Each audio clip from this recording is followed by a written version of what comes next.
Hello, hello, hello.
Good evening, everybody. Shabbat Shalom. I'm still going to say Shabbat Shalom since we haven't made Havdalah yet. So we'll continue to hold on to Shabbat for just a little bit longer. I have the great honor of introducing not Rabbi Pesner, but the president of our congregation, Joe Pollack. Who now I'm saying, and anytime I introduce him, I'm just saying is the first time the president is younger than me. It's a new standing in my life, which he's not that much younger, but enough that it. So Joe, to have you here to introduce Rabbi Pesner, thank you.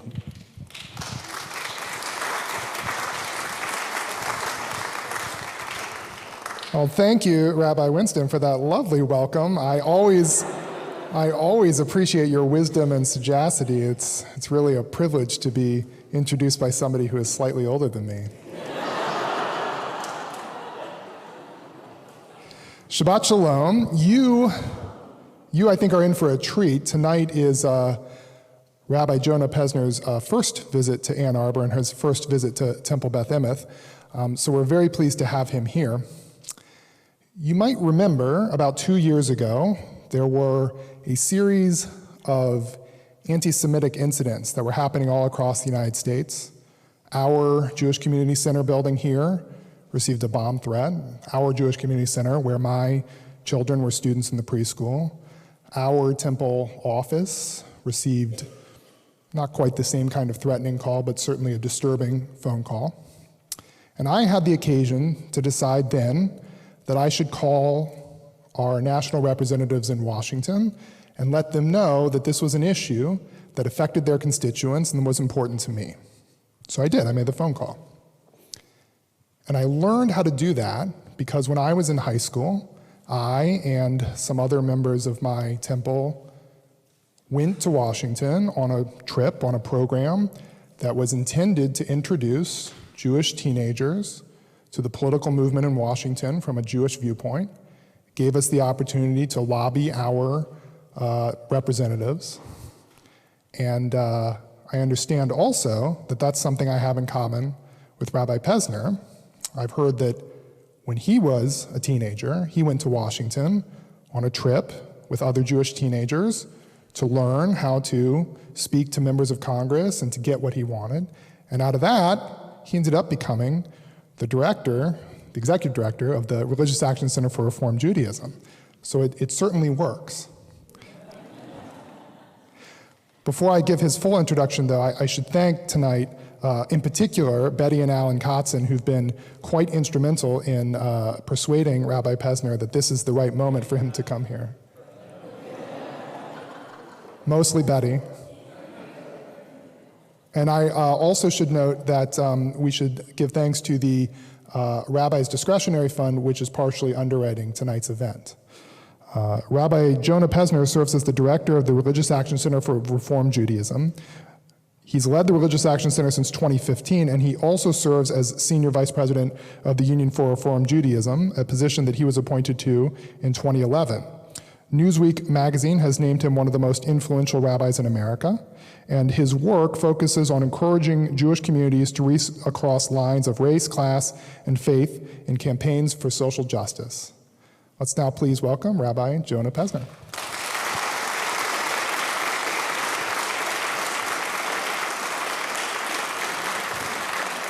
Thanks, John. Appreciate you. Shabbat Shalom. Still a little bit of Shabbat out there, right? All right, in our time together, if I talk too long, it'll be Shavua Tov soon enough, right?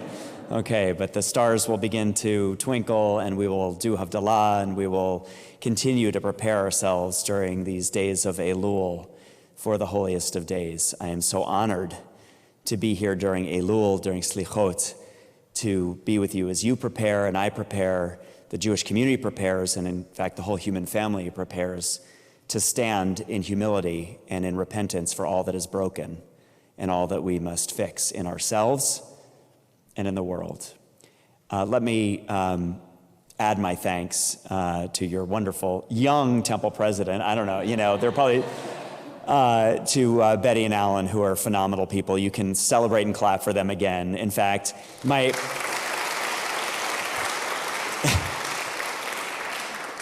Proof positive about how good they are at this, ladies and gentlemen,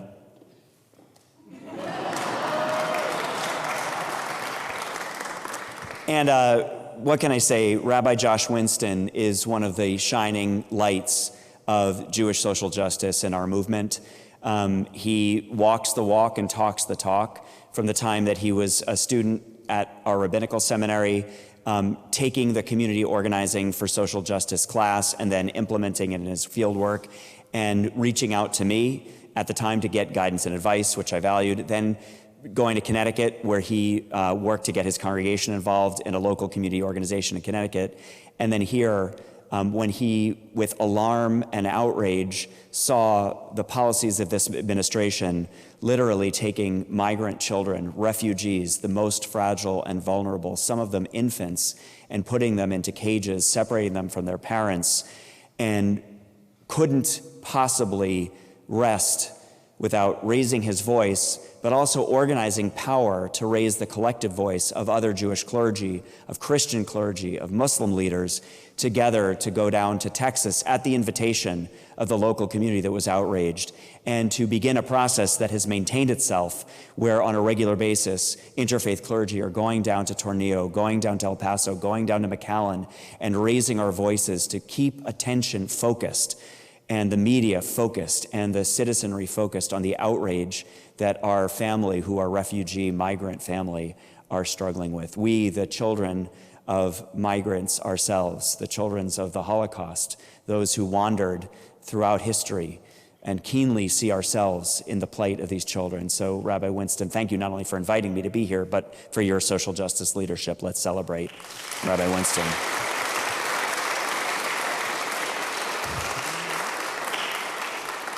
I want to begin by sharing just some reflections of Torah with you, some Jewish wisdom, because we're going to talk a lot about public policy.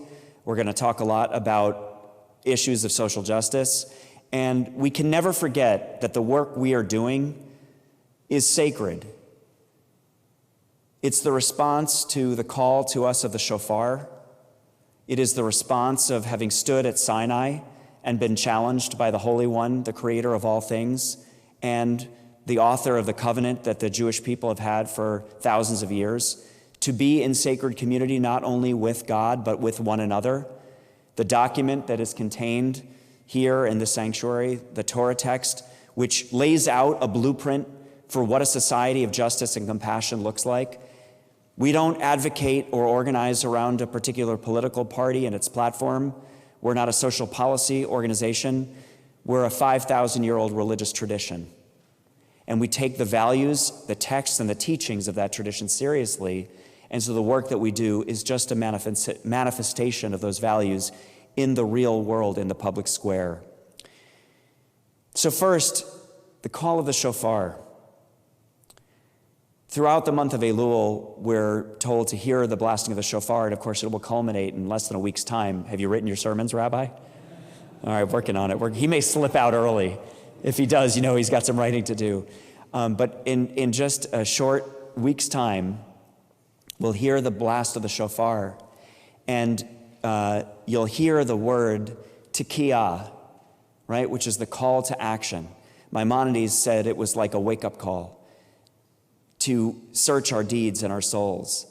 And we'll also hear shavarim and teruah, right? These are the three different Hebrew words that are used. And you may remember the tikiyah is the one long note followed by teruah and shavarim, which are 3 notes and then 9 broken notes. Shavarim, who knows what shavarim means? It's a great word, shever, lishbor, broken, to break. That which is broken at the center of the shofar service, as we hear the call to shavarim and we hear the broken notes, the 3 and then the 9 in staccato. And even as I'm sharing this, I'm associating with the staccato, the sound, I have to say, of gunfire. We're still in the first year of mourning of our family in the Tree of Life Synagogue in Pittsburgh. We're still in mourning for our Paulway family We're only just more than a year from our mourning of our children in Parkland. Those broken notes are the reminder of all that is broken in the world, the brokenness of ourselves, but the brokenness in the world. But the Jewish people are a people of hope and of faith, because the call of teruah, the call to justice, culminates in that final blast of Tekiah Gedolah. Now, how many of you are like me, like to see like how long can the shofar blower, right? You know what I'm talking about? Any shofar blowers in the crowd? It takes a special kind of person, right? In my family, I'm the shofar blower. Why? Because I have the most hot air. But when we hear that long, extended Tekiah Gedolah, the greatness, Gedolah means large, the big Tekiah, it is in many ways the echo of the world as it should be, right? The world as it is the world of shavarim, of brokenness, of the shattered vessel, the world that's fractured, the brokenness of Poway and Pittsburgh and Parkland. But the Tekiah Gedolah is the blast of redemption, the hope as the world as it could be, a world of wholeness. If we, each of us, do the work of these days of Elul, the work of slichot, which means forgiveness, and if all of our human family around us does that work of restoration, of teshuvah, of healing, then together we can collectively bring about the world of justice. This social justice thing that we do, it is a spiritual enterprise because it is about the healing of our broken world. One last, and then into the politics. The month of Elul. How is it spelled? Aleph, Lamed, Vav, Lamed. Okay, that is the month leading up to Tishrei. It is the final month of the year. It's the month that we're commanded to prepare ourselves for the forgiveness, for the repentance that will bring about healing. And we're commanded to go through this month with intentionality, with humility. There is a wonderful Hasidic teaching about the meaning of the holiday of Elul as it's spelled Aleph, Lamed, Vav, Lamed. It's an acronym reflecting a famous phrase taken from the famous scriptural book, the Song of Songs. Ani lidodi vidodi li, which means, I am my beloved and my beloved is mine. Many of us sing this song as part of Shabbat or on Passover or even under the huppah. It's a common wedding song. I am my beloved and my beloved is mine. Everybody help me out here. I am my beloved and my beloved is mine. The Hasidic masters teach us that Elul stands for I am my beloved and my beloved is mine, because no matter what, God takes us back in love. No matter what is broken, no matter how we have transgressed, if we come back in humility and repentance, that God returns that love with love.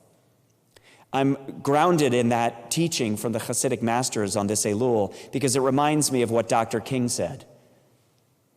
Right? Famously, Dr. King said, hate cannot drive out hate. Only love can do that. And he knew that because he said, darkness cannot drive out darkness.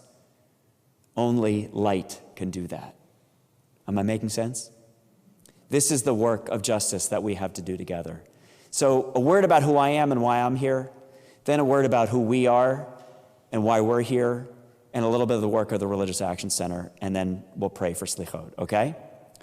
So first, who am I? Why am I here? So I grew up in a wonderful little Reformed Jewish congregation like this one in New York City. Anybody know that? Okay. The Village Temple, all right, in Lower Manhattan. And my dad was the temple president. My mother was on the board. My brother was the founder of the youth group. I love the temple. My rabbi used to say every time we were at some event, the Pesner family was the first family that welcomed me to their home for Shabbat dinner when I became a rabbi here. Like, that's how much this temple meant to me. And I would go, 3-4 times a week. We went every Friday night for Shabbat. And then something happened that was very important in my development. My father died very suddenly while I was in high school. And my synagogue was incredible. My rabbis, my Hebrew school teachers, the sisterhood ladies, they all surrounded my mother and my brother and I with love and comfort. My mentors and role models were these young, charismatic, rabbinical students who were my youth group advisors. And I became a rabbi partly because of the love that I experienced of a sacred Jewish community. And my mother became a single working mother. We lived in rent control and affordable housing. And I moved from the private school system to the public schools. And then God intervened. I should have, if you know New York City, and my high school friend Joanna Broad is here tonight, so she knows, I should have gone to the very best public high school in Lower Manhattan. For those of you that know your New York City trivia, Stuyvesant High School. But instead, because I didn't get into Stuyvesant, I went to the very best public high school in all of New York, the Bronx High School of Science. Great school, really bad neighborhood. Every day from 1983 to 1986, at the crack of dawn, I would get on the number 4 train at Union Square and ride through Midtown, where all the executives were, to the Upper East Side, where all the rich white people lived, and then through Harlem. At 86th Street, all the white people got off. I was the last one. It was black and brown only through Spanish Harlem. And then at 161st Street, the train went up through the South Bronx as an above-ground train through the worst, most devastated neighborhood in Western civilization. The South Bronx was a neighborhood on fire. Abandoned buildings, broken rubble, glass, homeless people, streetwalkers, drug deals, gangs. It was a dangerous neighborhood, so dangerous, Fort Apache, the Bronx, the New York City police for a while just kind of stayed away.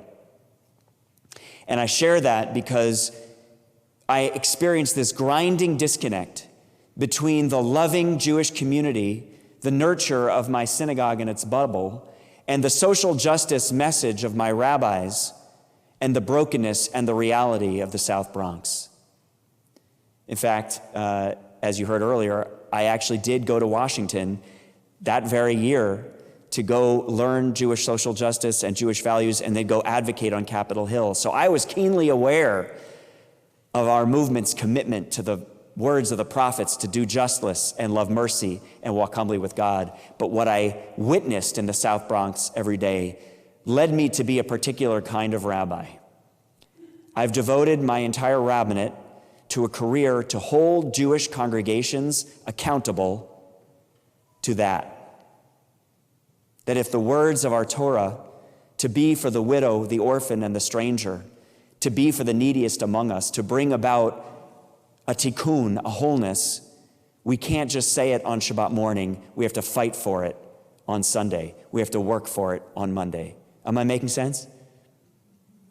That's my story and why I got here. I spent about nearly 20 years of my rabbinate leading congregations for work across lines of difference to build coalitions, to find common sense solutions to local problems, whether it's broken public schools or lack of access to affordable health care or poverty, to work together, Jews acting together with Muslims, with Christians.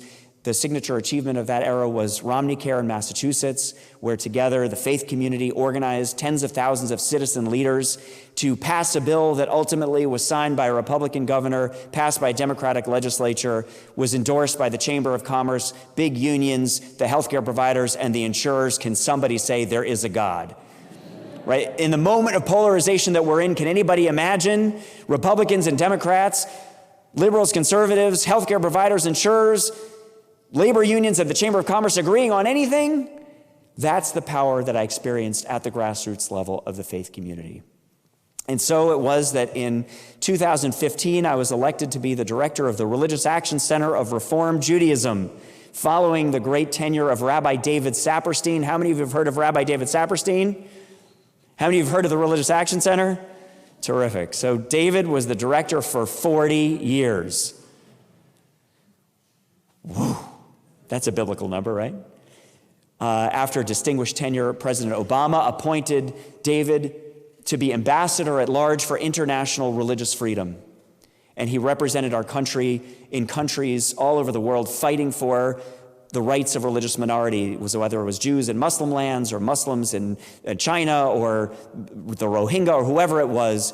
This was David's work. And by the way, when he was confirmed by the United States Senate as an ambassadorial appointment, he was confirmed by overwhelming bipartisan majority.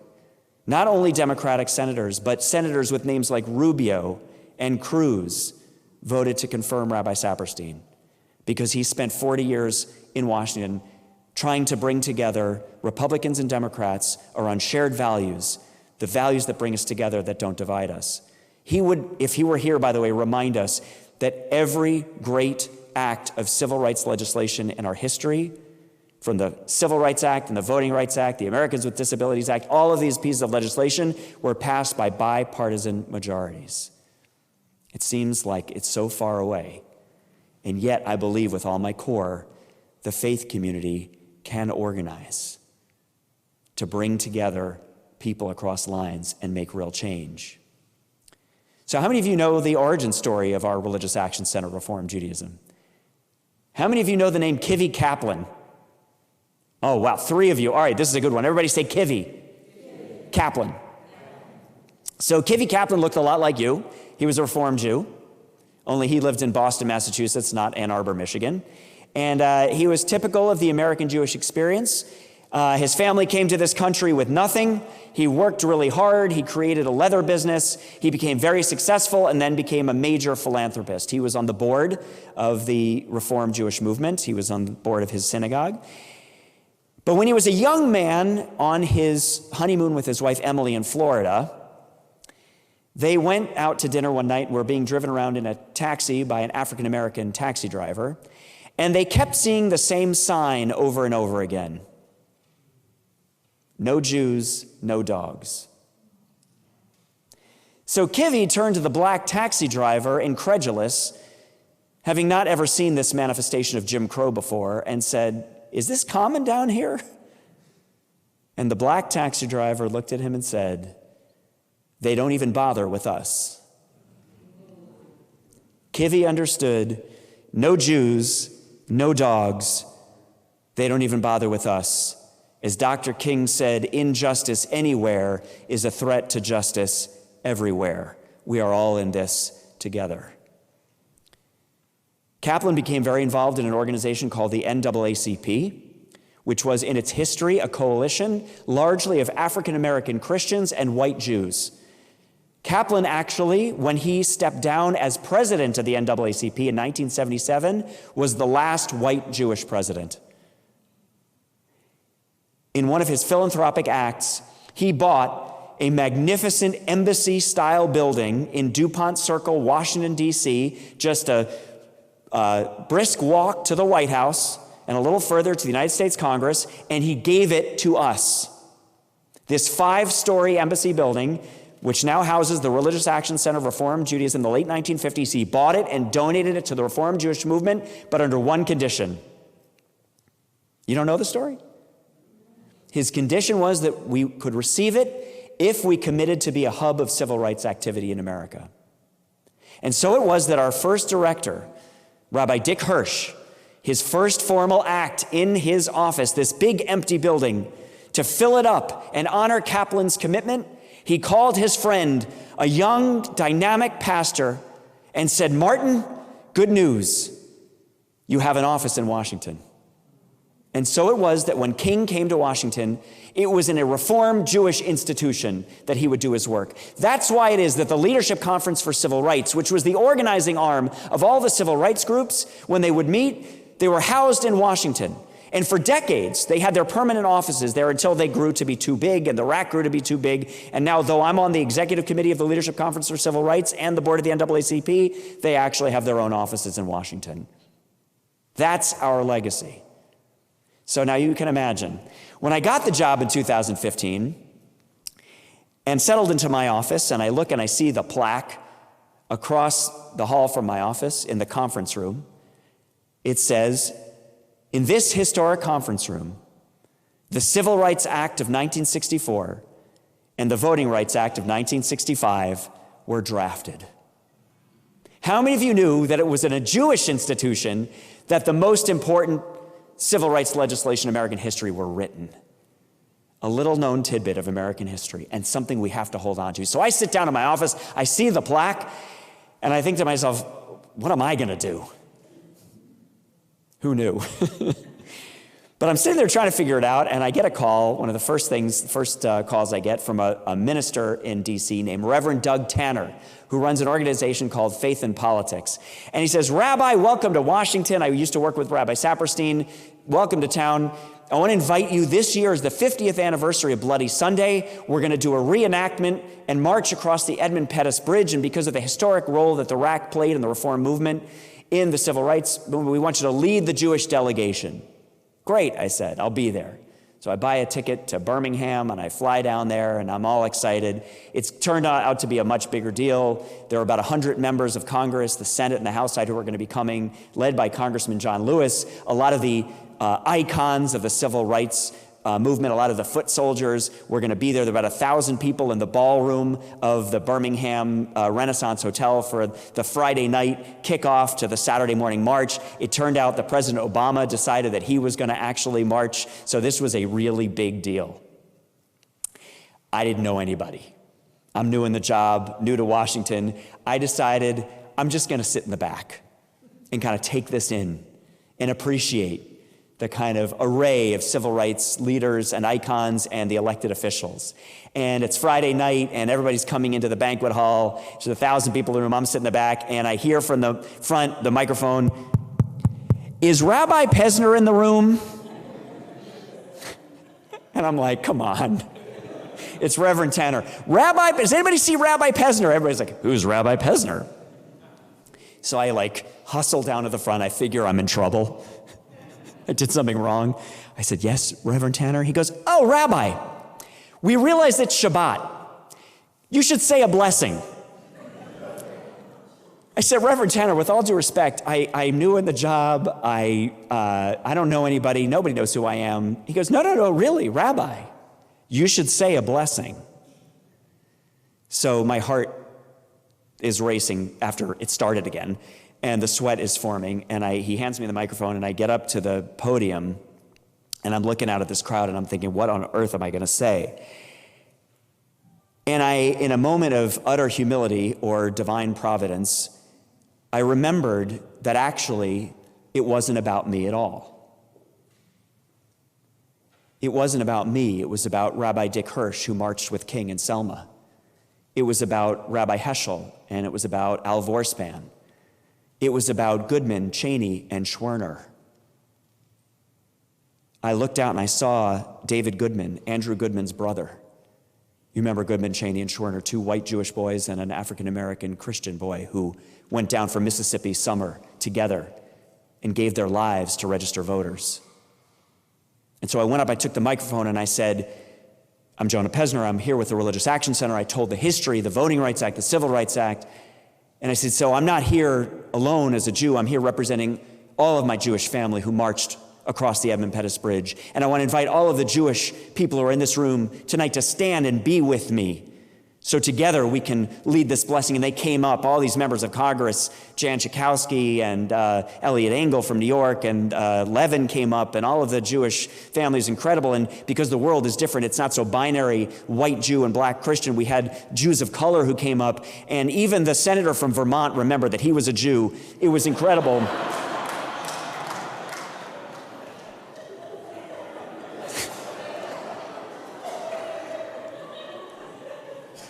You know what I mean, right?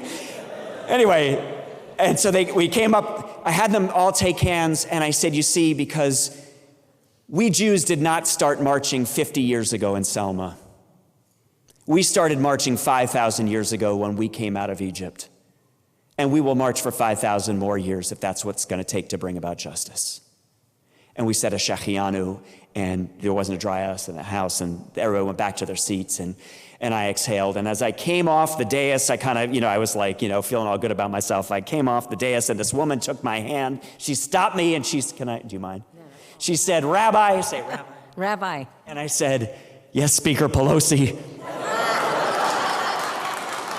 And I'm like, thank God I watched CNN. So I said, yes, Speaker Pelosi. And she says, My granddaughter was Esther on Purim. Do I count? So I said, Speaker Pelosi, if you want in, we'll have you. We're happy to have you. And in truth, it turns out that Nancy Pelosi's daughter married a Jewish guy. They live in Phoenix, Arizona. And sure enough, that past Purim, Nancy went to go be with her granddaughter, who at the temple preschool where they belong, she dressed up as Esther. And I thought to myself as I went back to my seat, no Jews, no dogs, how far we have come. How far we have come. And yet.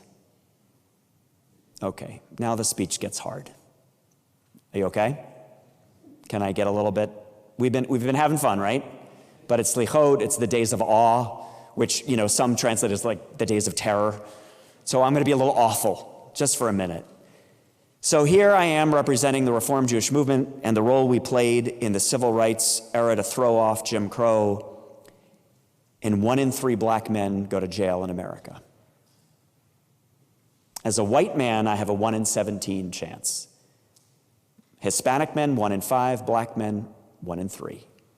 And by the way, back in the nostalgic civil rights era, where we think about white Jews and black Christians, now there are hundreds of thousands of black and brown and non-white Jews in America, which means when a boy gets pulled over by law enforcement, he could be our kid. This happened. A cantorial soloist who I met at the recent cantorial convention came up to me after I gave the speech and said, Rabbi, I need to tell you what happened to me. His name, I think he's going to blog for us, so it's public. His name is Sean. He said, Rabbi, I grew up in Arizona. I grew up in Sheriff Joe Arpaio's Arizona. And I am Jewish. Obviously, he's a soloist. Well, not obviously, but he's Jewish. And he was adopted by white Ashkenazic parents, though he was born in a South American country, so he's quite brown. He was on his way to a wedding in a suit and wearing a kippah. 2 guys pull him over. They aren't actually law enforcement. They're just Joe Arpaio's goons and demand to see his papers. He gets handcuffed and held on the side of the road for half an hour in 110-degree heat. And he says, why am I being pulled over? They said, well, you're speeding. He says, I absolutely was not speeding. I was using my GPS. He says, well, there was a report of a stolen car, right? Finally he gets released. He gets out of it. He doesn't tell anyone for a month. He was so humiliated. He finally tells his mother and father, who are horrified. They actually have a friend who has a relationship with somebody at the FBI. So they call the FBI. And what do they learn? Number 1, there was no report of a stolen car in that area that month in that description. And that these guys, it never was even reported. There was no record of this incident in the sheriff's office in Arizona. So when we think about the systemic racism that we're up against in this country, we're not just talking about black folks over there or brown folks over there. These are our family too. And the Voting Rights Act that we fought for, that Goodman, Cheney, and Schwerner died for, in 2012, eviscerated by the United States Supreme Court in a case called Shelby. Everybody say Shelby. Have you seen the RBG movie? This is where having seen that movie will come in handy. So in the famous case of Shelby v. Holder, Holder being the Attorney General at the time and Shelby being the county in Alabama, where Alabama decided to start rolling back voting rights, but it was appealed because you're supposed to be able to, in any state that had historic patterns of voter suppression, you can't change voting laws without going to the Attorney General of the Department of Justice. That's called pre-clearance, and that's in the Voting Rights Act. That was appealed all the way to the Supreme Court, and in a 5-4 split decision, one of, in my humble opinion, worst decisions ever by the United States Supreme Court, the Chief Justice, in his ruling, argued the logic that things are better now. Ruth Bader Ginsburg, famously, witheringly in her dissent, said, the logic of the Chief Justice is like standing in a rainstorm with an umbrella and saying, I'm not getting wet, and throwing away the umbrella. And look what happened. State after state after state, starting in 2012, started rolling back voting rights bills and started putting into place voter suppression laws, demanding requiring IDs, restricting polling places, conveniently polling places that were in communities of color, low-income community. And by the way, the other communities that were oppressed by these voter suppression bills, people with disabilities and elderly people. And then what did we see? Suppressed voting in 2012, 2014, 2016. And 2.1 million Americans, disproportionately of color, at any one given time are incarcerated in America. More than any other country in the world, per capita or by raw number. We are the mass incarceration country of the world. This is what scholars have called the new Jim Crow. Because if you think about what does it mean to remove significant numbers of a population, communities of color, and then disenfranchise them both economically and for their right to vote, you disenfranchise the whole population, which is the way that Jim Crow continues to manifest itself. Now here's where I'm going to get really agitational. Are you ready for this? That was all before the 2016 election. The systemic racism, the onslaught on a policy level against our values has been happening for decades. It isn't better now. It's just different. What the 2016 election did was unleash both the language, the rhetoric, the views of bigotry and hate, and brought them to the surface, and emboldened those who would pass such policies to move in even more drastic directions. Take, for example, the assault on women's rights to control their bodies. That campaign wasn't born in 2016. That campaign had been building and growing and growing. Now, though, we have an administration with judicial appointments and strategies on a state level that in 9 states, including Michigan, have made it harder and harder for women to control the decisions they're making about their bodies. The LGBTQ community, which had hard-earned victories around equality and prevention and defense, have seen important rights rolled back. Look at the role of trans, non-gender, binary people in the military or in our schools. And of course, this congregation understands keenly the assault on black and brown refugees and migrants to this country, along with the Muslim ban. And what can we say about the plague of gun violence in our country? I started with the shavarim, the staccato broken notes, and the association that I can't get out of my head with rapid gunfire, because I went to Parkland after the shooting, because I went to Pittsburgh after the shooting, because it's my job as your leader of the Reformed Jewish movement that when these tragedies happen, to represent you and to be there with our Reformed Jewish family on the ground. I sat with the Parkland kids. Many of them were Reformed Jewish kids. They're nifty kids. They belong to the 2 Reformed congregations in Parkland. Many of you in this room may have family and friends in Pittsburgh. That Tree of Life community is all interconnected. And what we see is the toxic mix of when you have the unleashing of bigoted rhetoric that turns into policy. The NRA, which has stolen our government from us and bought our elected officials to allow weapons of mass destruction to permeate our society. And even before the 2016 election, at Mother Emanuel Church, 9 black worshipers, Christians, in prayer, were murdered by a white supremacist. But I have hope. I actually feel as good these high holidays as I have in years. And here's why. Oh, you want me just to end right now? Should I just? Do you want to hear the last thing or no? Are you still with me?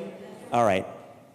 Let me share with you both what I saw in Pittsburgh and what I think it means for our movement and for our country. Pittsburgh's about a 5-hour drive from DC, so as soon as it happened, I just jumped in the car and started driving. I met with our students first at Pitt Hillel, dozens and dozens of them. And they were, of course, afraid. They were mourning. They were mourning the loss of their innocence. This, of course, is the generation that has grown up with active shooter drills. This is the generation, kids in that room, new kids from Parkland, right? So they are mourning that they don't have the childhood that many of us had for ourselves. And I met with them because ostensibly I thought they wanted some pastoral care. And they did. They wanted to be held. They wanted to pray with me. They wanted to be supported. And then they wanted guidance about how to organize. They were like, the midterms are coming up, and we here at the University of Pittsburgh in Pennsylvania, a strategic swing state, we want to elect candidates and hold them accountable to finally end mass shootings and end guns getting into inner cities and killing children. Help us organize and mobilize. And they did.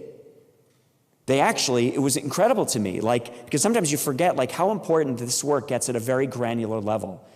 The University of Pittsburgh had actually not created a polling place for student voters. Now, if you want to think about an easy way to get students not to vote, make it hard. The easiest thing, and I think Michigan actually has a polling place, I'm pretty sure.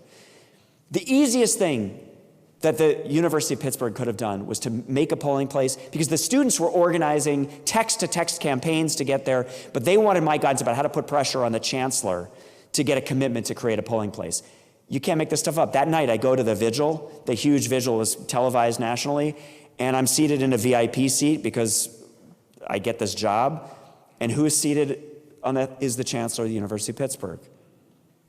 The kids weren't in the VIP seats. So I see them behind the cordons. I said, come down here. And I said, Chancellor, Rabbi Jonah Pesner, oh, nice to meet you. I said, I have some students that have some concerns. And they secured a commitment. This is how our organizing works. Here's what else I saw in Pittsburgh. Did people see this vigil on TV? It was incredible. The families of the victims sitting right in the front row, elected officials, etc. But it wasn't about these elected officials. The head of the Muslim community gets up and in front of thousands of people in the room, standing room only, tens of thousands more or thousands more outside watching on jumbotrons.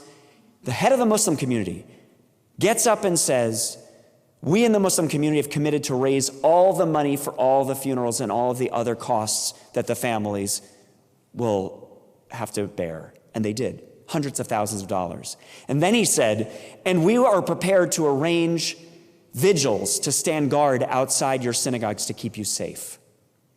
One of the unintended consequences, by the way, of this administration in the last 3 years has been an unprecedented level of cooperation and pew-to-pew relationship building between our Muslim family and our Jewish family.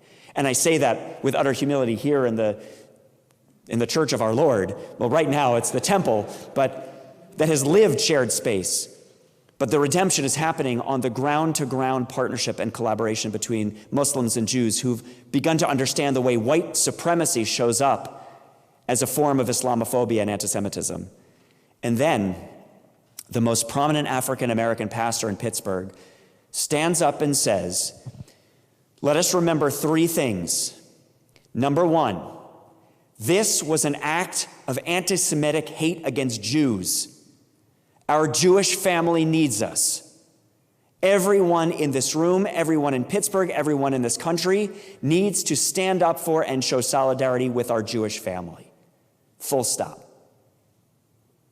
Second, he said, it's also true that only 3 days before, 2 black people were shot in a Kroger's supermarket because the shooter couldn't get into the church that he wanted to commit a mass murder because the church was locked. And the church was locked because 3 years earlier, Mother Emanuel had been attacked. White supremacy is about anti-Semitism and Islamophobia and racism.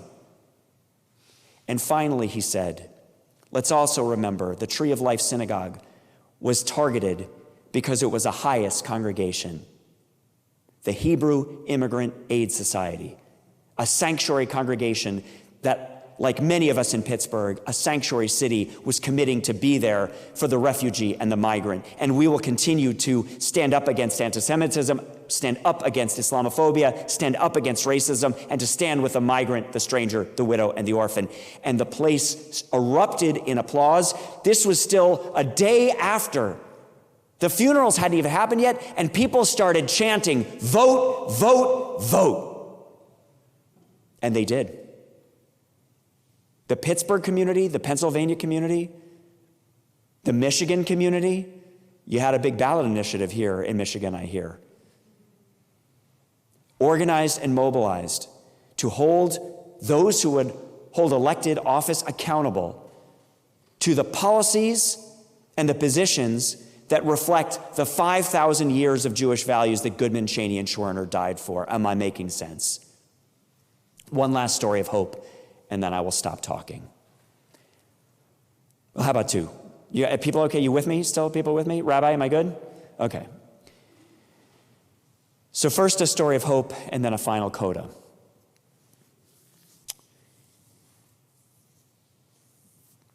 I love to tell the story about how the Voting Rights Act of 1965 was written in our conference room, and one of the times I told that story, it was in North Carolina, and we were organizing our synagogues and our church partners to do election protection work. And I gave my speech, and I was followed by the great Reverend William Barber, who is a leader of the NAACP and the Poor People's Campaign. He's like a ginormous, bigger-than-life black pastor. And after I gave the speech, he got up and he said, "Rabbi Pessner, I have to issue a correction. A Talmudic emendation, if you will. The Voting Rights Act was not written in your conference room in Washington," he said. "It was written in blood in Selma." Which was a reminder to me that social change doesn't actually start in DC. It starts in Ann Arbor. It starts where you are. It starts when you organize around protecting undocumented people. It starts when you mobilize to protect women's rights to control their body. Even if that means for right now just protecting women and getting them access to care, getting them to clinics and facilities, but ultimately organizing electoral power on reproductive justice, on immigrant justice, on racial justice. And that night down in Birmingham, when I said that prayer and I saw David Goodman, Andrew Goodman's little brother, sitting in the congregation, he came up to me afterwards and he told me this story. He said that he remembered when his brother came home one day and said to his mother, "I want to go do Mississippi Summer. Will you sign the permission slip?" He was so young that he had to have his mother's permission. He was no older than the kids from Parkland, March for Our Lives, or the climate strike just yesterday. And finally, here's what's possible because I just saw it happen. And if it can happen in Boca Raton, it can happen in Grand Rapids. Yeah, I know you're thinking, what does this have to do with Boca Raton? Well, one thing is the weather is better. I'm just saying, you might want to consider sometime around January this year taking a trip. But anyway, I'm down in Boca before the 2018 election, and I'm meeting with our Reform congregations, organizing some of our congregations in Miami and Boca. And I get a call, there's a guy named Desmond Meade who wants to meet with you. I said, okay, that's fine. I've got about an hour. He's in Orlando. He's going to drive down right now. I don't know how many of you know your geography. I already did the South Bronx from Lower Manhattan. I think it takes even longer to go from Orlando, right? He's driving 3 hours, whatever it is. He gets to the Temple Bethel in Boca where I'm waiting for him. I said, Desmond, I'm honored to meet you, but why did you drive all this way? He said, I'm leading a campaign in Florida and we need the Jewish community. I said, okay, what is it? He said, well, 1.6 million people in this state can't vote. I said, why? He said, Jim Crow. I said, no, we overturned Jim Crow, Civil Rights Act of 1960. No, Florida still had on the books a law that said that formerly incarcerated people convicted of a felony can't vote even when they've completed their time and returned to society. Folks, this is Slichot, the holiday of forgiveness. We are Jews. I said, well, Desmond, I will definitely do this campaign, but can you tell me why you decided to lead it? Like, who are you? Tell me your story. And he said, well, when I was a young man growing up in North Carolina, my father was a pastor, and I went to high school, and after high school, I went into the United States Army to serve my country. And when I came back from my service, I was suffering with PTSD. And so I started medicating myself with drugs, and I became addicted. And once I became addicted, I became homeless. And once I became homeless, I became incarcerated, and I went to jail. And he said, when I was in jail, I decided to turn it around. I got my college degree, I got my law degree, I appealed my conviction, and I won. And I decided to move to Florida and organize young black men to vote. He said, because here in Florida, elections are decided by like 7 hanging chads. So he was going around saying to young black men, listen, we got to vote, we got to vote. We could actually have a huge impact in Florida. And he kept hearing the same thing over and over again. We don't vote, we don't vote. And as he listened more carefully, he understood what they really meant was, we can't vote, we can't vote. And he remembered his father, the pastor of his church, who on the Sunday before the election would always gather the whole family and say, who are we voting for? Who are we voting for? And he realized if you take out the patriarchal character, you're not just disenfranchising these individuals, you're disenfranchising their families and their networks. And so he got into this campaign, and sure enough, we mobilized and organized the Mahjong ladies of Boca Raton, who were knocking on doors, who were advocating for this. People would say, why do you care about mass incarceration and voter enfranchisement and criminal justice reform and voter suppression? And you know what the Mahjong ladies of Boca Raton said? Because I'm a Jew. So finally, and I will end with this, I said to Desmond, I just need to know one more thing. How did you do it? You're in jail. You're at the lowest point in your life. And you turn it all around, and now look at what you're doing. And by the way, I hope you know the end of the story. We won that. 1.6 million in Florida now have the right to vote who did. Thank you. You can clap for that. And we won partly because Jewish people showed up. Young black men alone could not have won that fight. Black men, brown men, white women, Jewish women, all across the array. So I said, Desmond, how did you do it? And he said, well, Rabbi, I found hope and inspiration from your tradition. He said, I remembered as a child, my father, the pastor, brought home a Jewish leader who told a story that always stayed with me. The Jewish leader at my father's Sunday table said, in the Holy Land, in the land of Israel, there are 2 seas. There is the sea in the north that is the life-giving sea, the Sea of Galilee. Water flows in, irrigates the land around it, and flows out, and there are orchards, and there are vineyards, and there are flowers. It's the life-giving sea. And there is another sea in the Holy Land where the water flows in, but that sea holds on, clamps down, shuts off, and is the Dead Sea. Desmond said, Jonah, I knew I had to be the life-giving sea. We are the Jewish people who taught Desmond Meade how to be a life-giving sea. So in this moment of darkness, we choose light. And in these days of hatred, we choose love. Shana Tova.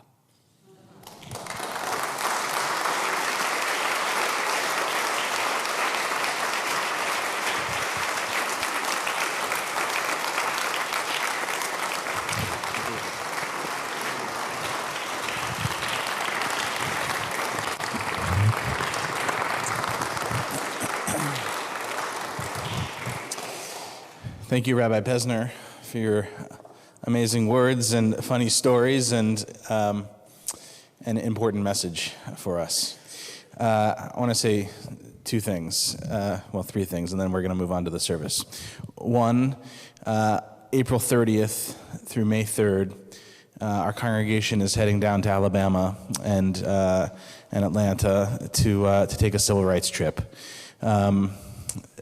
We are going to have a informational meeting about that just after the holidays. So some of you know that I was down there actually with Rabbi Pesner just a few weeks ago with the rest of members of the CCAR. About 50 of us went down, and while I was moved being there and shaken being there, I thought to myself, how is it that I have never been here?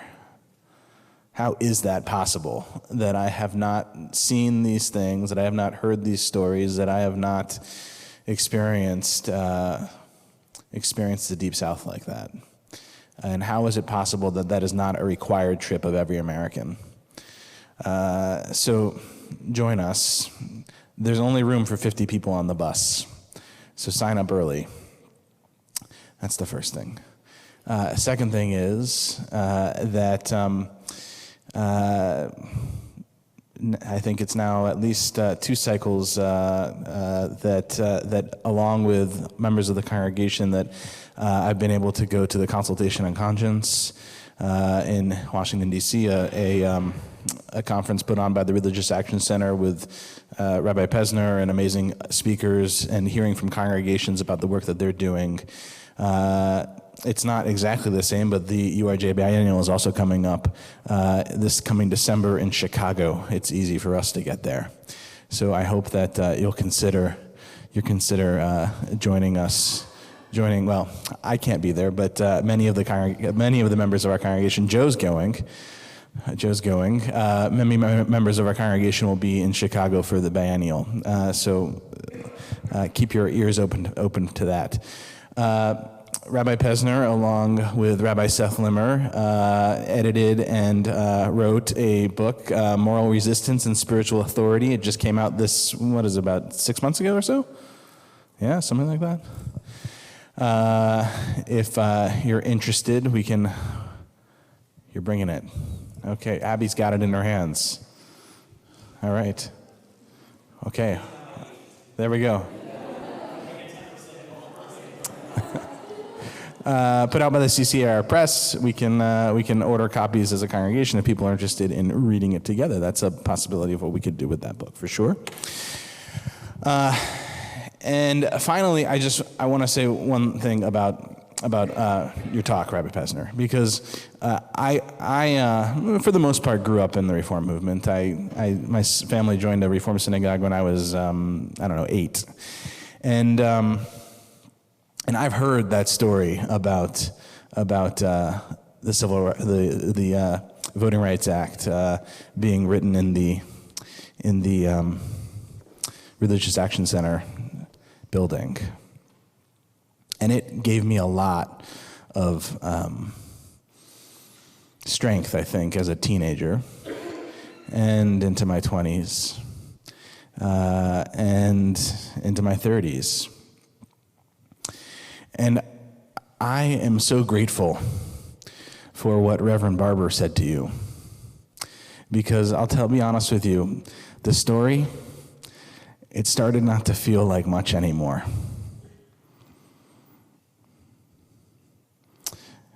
Because it's easy to talk about this stuff, and we do it well, I think, in the Reform movement. We've been doing it for a long time. And it's a lot harder to show up. It's a lot harder to appear when we're needed, to be in the places where we're needed, and to hopefully not leave our blood, but to put ourselves in positions where we're willing to say, to make this world right, I'll show up. Reverend Barber redeemed that story for me, and I hope that you never tell that story without Reverend Barber's words. We were going to have our own egg now in between the talk, but I saw people were eating before, so we're just going to go. We're going to go straight into the service. The food's still out there afterwards, and you can nosh afterwards. So don't move. Unless you're in the choir, then.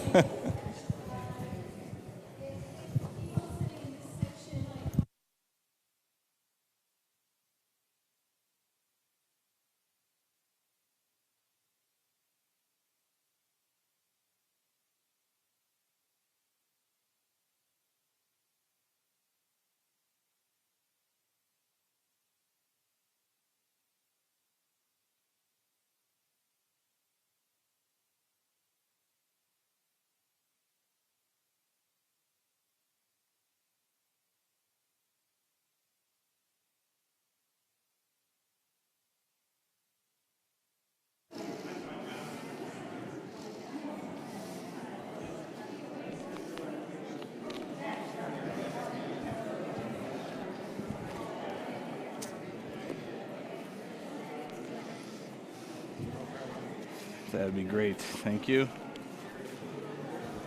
Bobby, would you mind? Thank you.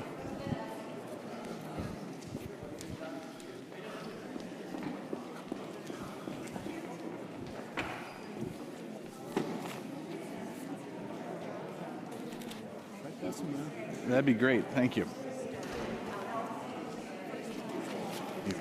Thank you.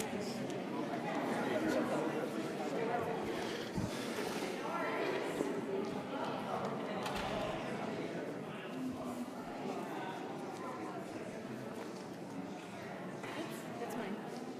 Oh, thank you. It's okay. Yeah, they're all white, you know. Big and nice.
Return again, return again, return to the land of your soul.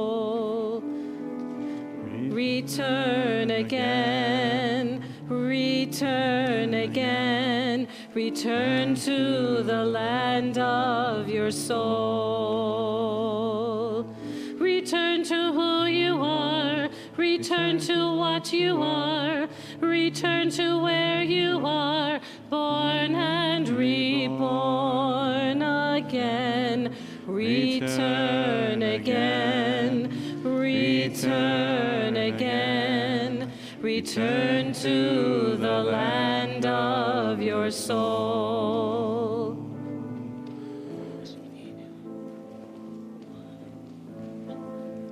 Hashivenu, Hashivenu.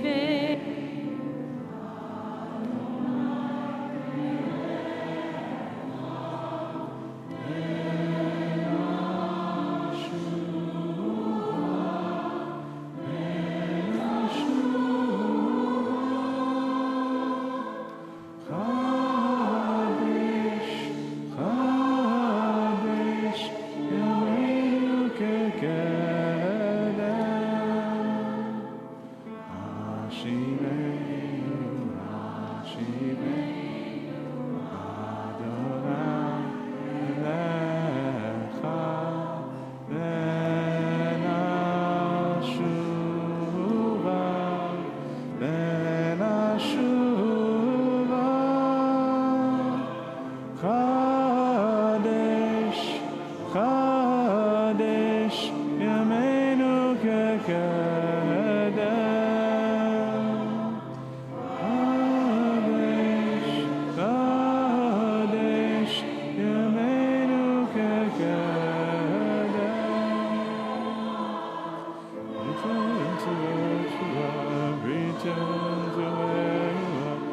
return to where you are. Return again, return to the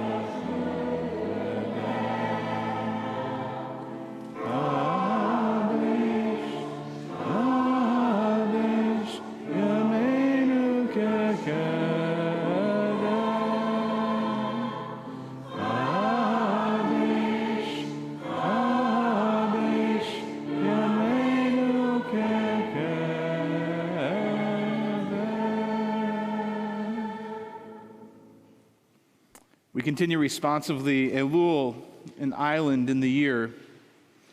Before we slip too quickly into the season of the soul,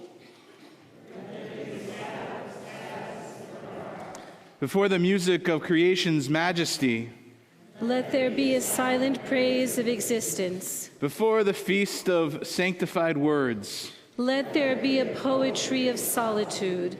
before we enter into the palaces of prayer, Let us find within ourselves a place of calm. before we revel in the wondrous and sublime, Let there be an honest inward gaze. before the rites and ceremonies of awe, Let there be quieter days, an island of attentiveness. as clay takes form in a potter's hand, so do we in yours. Mold us into human form. You are the potter, we are but clay. As words are shaped by a poet's hand, so are we by yours. Make us your song. You are the singer, we are your melody. As a ship takes its course from a sailor's hand, so do we from yours. Set us on your chosen course. You are the sailor, we are your ship. As threads are patterned by a weaver's hand, so are we by yours. Weave us into your plan, O God. You are the weaver, we are your thread.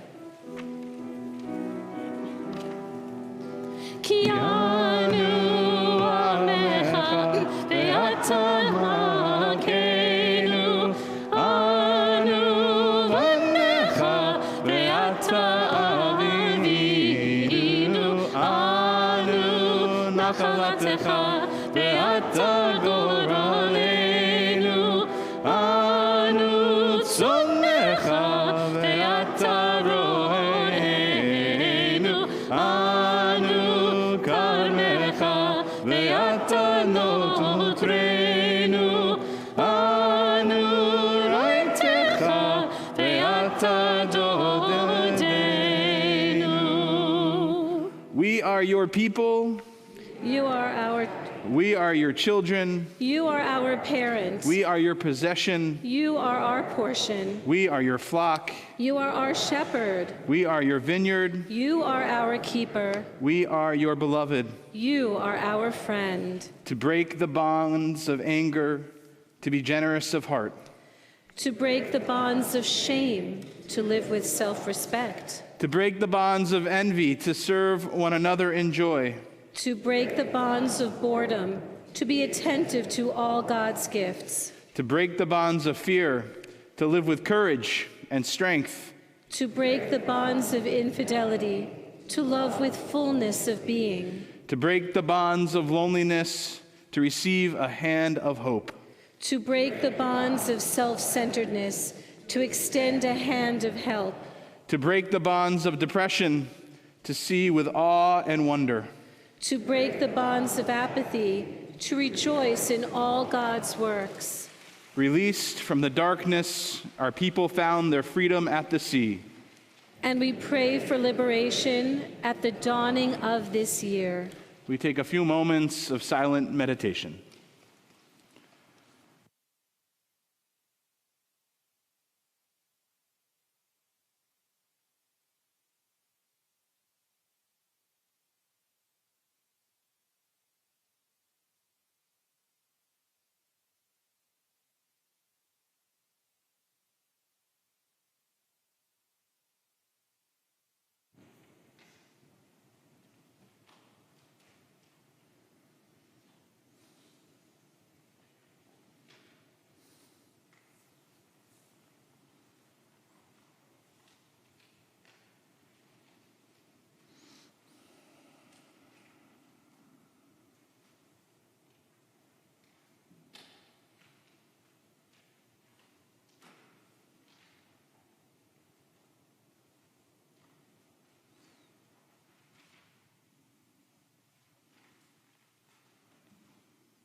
for all these gifts I received today. Air in my lungs, pulse in my veins, my restless mind alive and curious, awakening suddenly to beauty, for love and memory of love, forgiveness when I didn't deserve it, another chance at life. Let my soul give thanks to you. Let me not forget your kindness. I ask myself, who's listening to these words of confession? Magnificent ear of the universe, are you my personal confidant? Or am I just talking to myself? Then I got it. The question is a diversion to distract me from hearing who I really am. We don't just ask God in Judaism. We don't just ask God for forgiveness. On Yom Kippur, we almost demand it. We start that way. We start that way at Kol Nidre. We start with those words of forgiveness, and we hope that we too can be the righteous who walk through the gates of righteousness. Pitchu li sharei tzedek avovam odeya. Open to me. We demand of God, open to me the gates of righteousness. I will enter into them and give thanks unto God. Continuing, from the place where we are right, flowers will never grow in the spring. From the place where we are right is hard and trampled like a yard.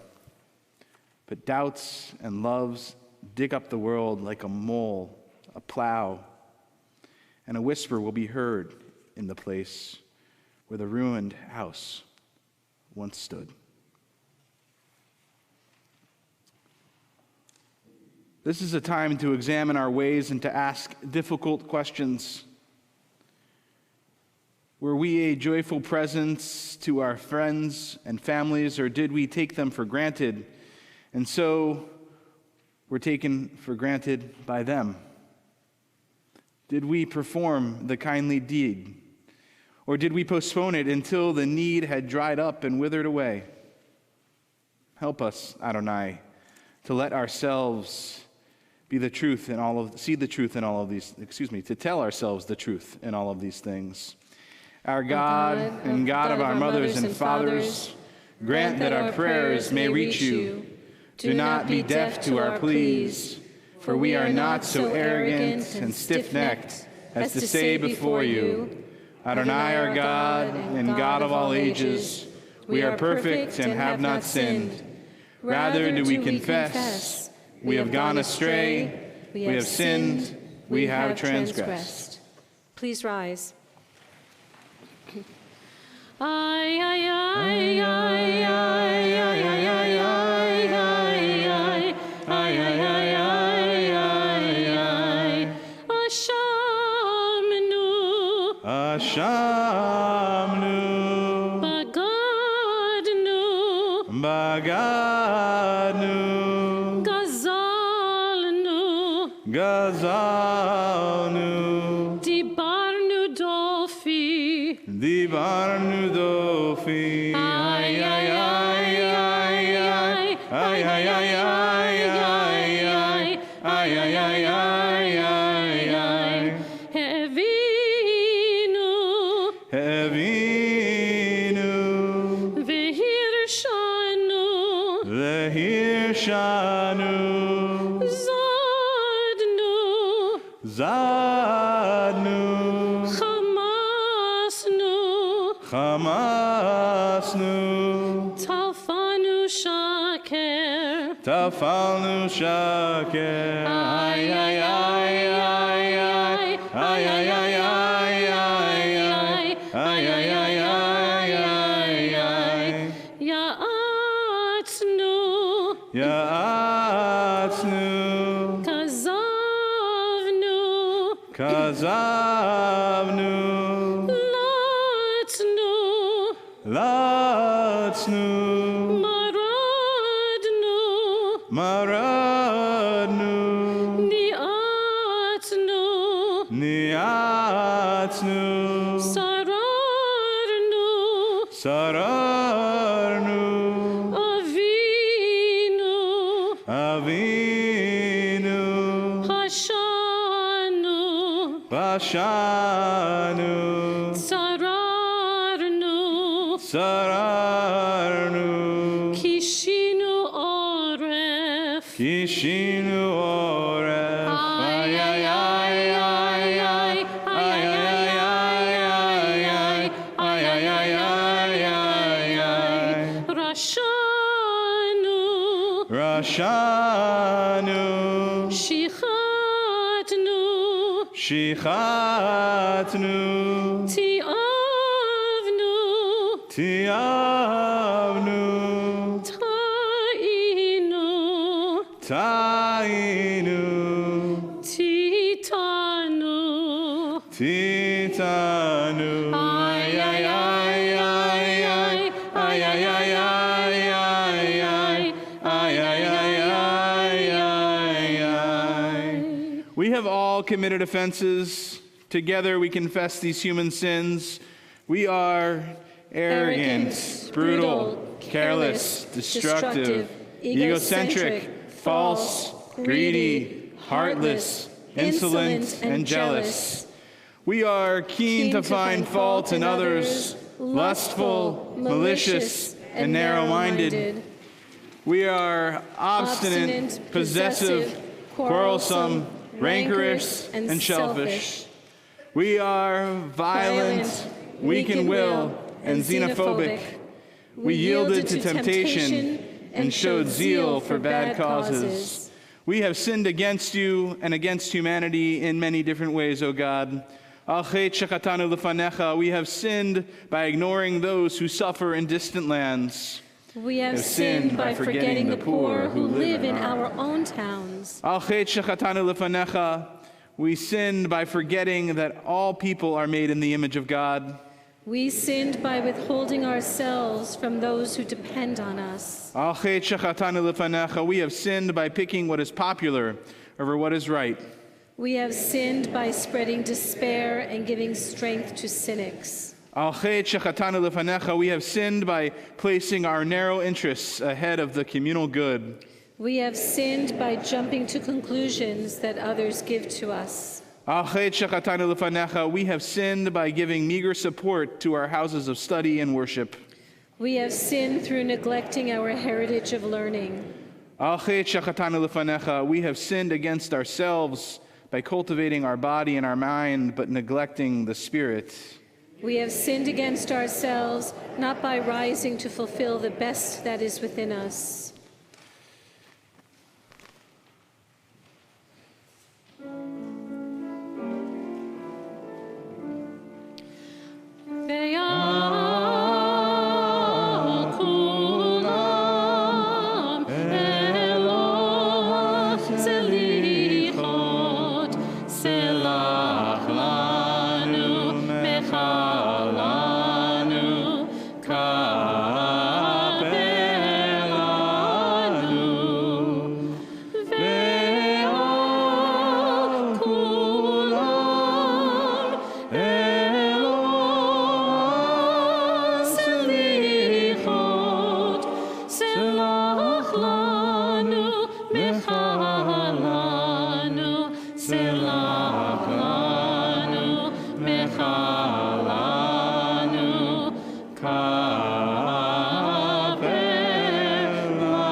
We stray and we sin when we fail to make peace the highest good, when we are silent in the face of evil, when we engage in slander or deceit, and when we distort the truth for personal gain, when we fail to embrace Torah, the tree of life, to walk its paths and to make its ways our own, when we judge others rashly or unfairly, and when we stoke the fires of communal strife. No blessing, no words of thanks for the breath within us, and for the wonder of being. Ve'al kulam Elohai slichot, salach lanu, mechal lanu, kaper lanu. For all these things, God of forgiveness, forgive us, pardon us, grant us atonement. Please be seated.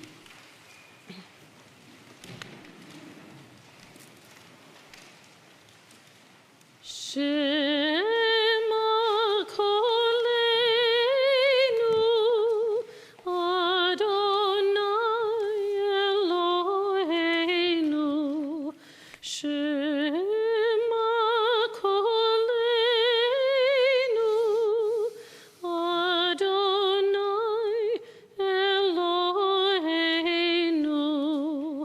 Chus v'rachem, chus v'rachem.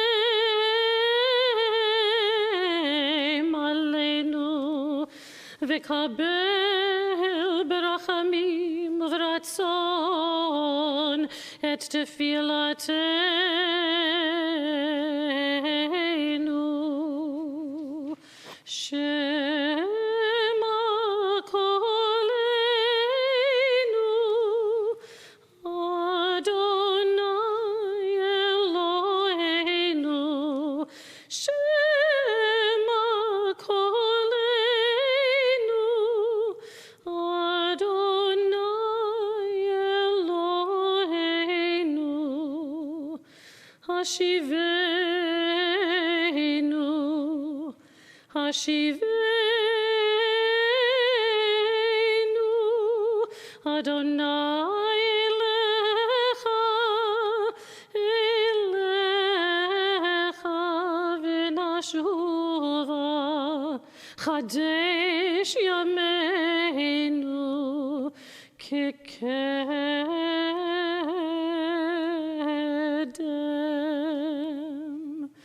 Shema kolenu, Adonai Eloheinu. Al tashlichenu milfanecha, veruch kodshecha atikach mimenu.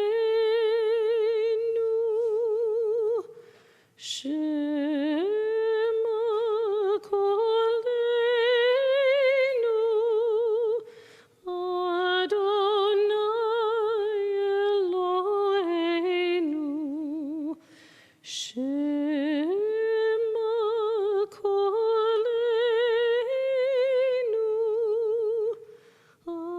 Adonai Eloheinu.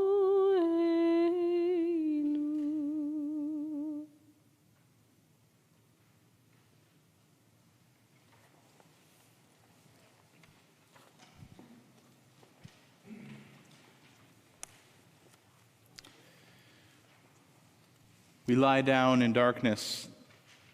This day, with its burdens, passes away. Raise us up to the light of a new day. Change us with the season. Give us rest and renewal. Make us eager for the dawn. Avinu Malkeinu, please rise.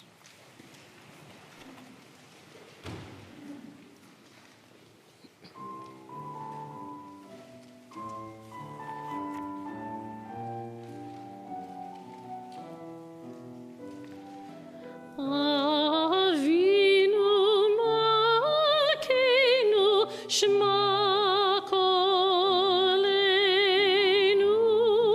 Avinu Malkeinu.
the book of life.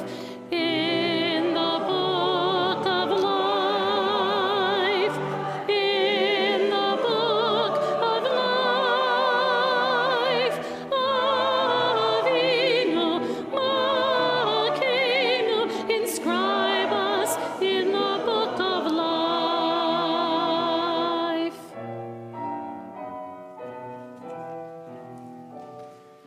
Avinu Malkeinu, Chadesh Aleinu Shana Tova. Avinu Malkeinu, let the new year be a good year for us. Shana Tova. Shana Tova. Avinu Malkeinu, Shana Tova.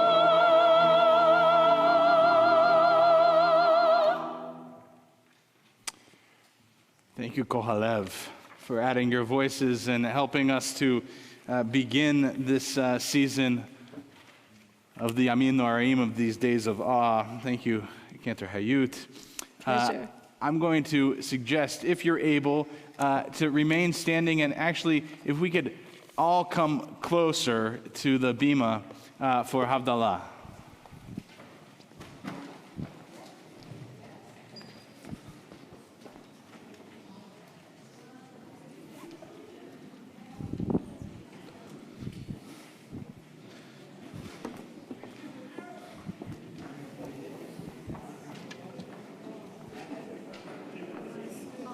Yeah, why not? You know.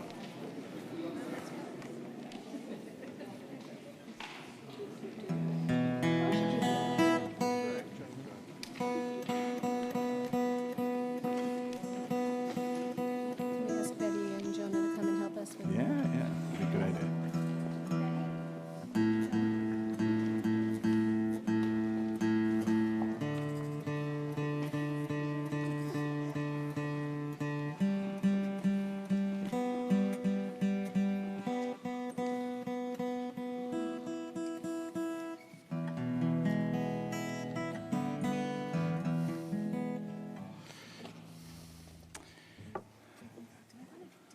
Yeah. Abby, you think you could get some of the lights back there? Can you get some of the lights for us? Well, I'm sorry, my back is to you. So as we make this separation between Shabbat and the rest of the week,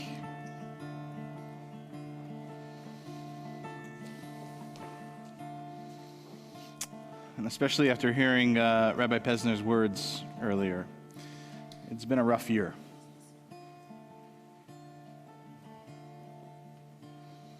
It's been a rough year for the Jewish community.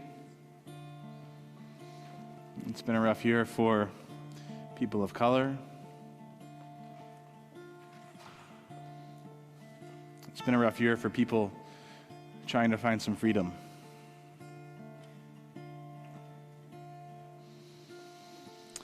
So let's take a breath in.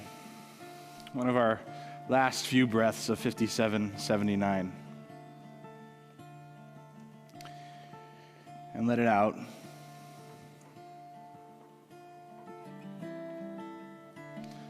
And breathe in. And breathe out. And breathe in. And breathe out.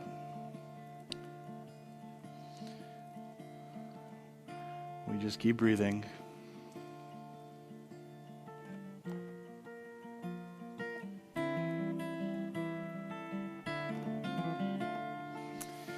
And we hope that as 5780 approaches, that as we turn that corner of 5780, that we make a separation between a year that's been painful, that we find a year in front of us that's full of hope, that's full of joy, that's full of freedom.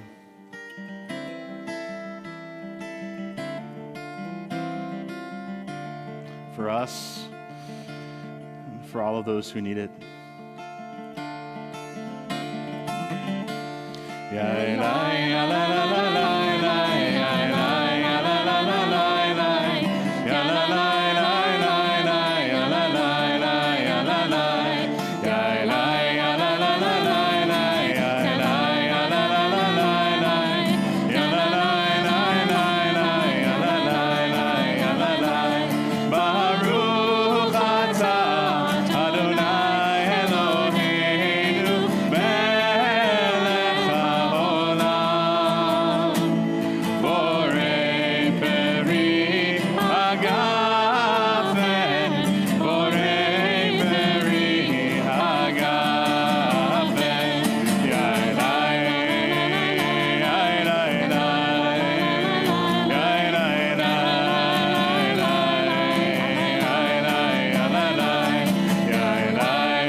You said you blow shook if you want.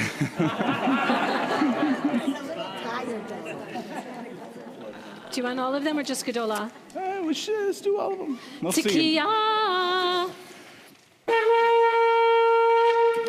Shivarim. Teruah. Tkiya Gedola.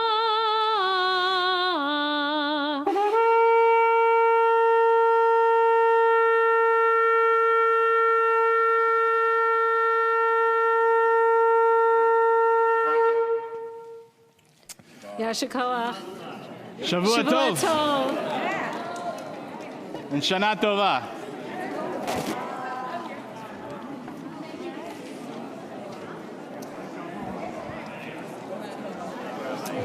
Thank you. Part of your Sleepy family. Thank you so much. So onward together. Yeah, Onward together, absolutely. not one step back.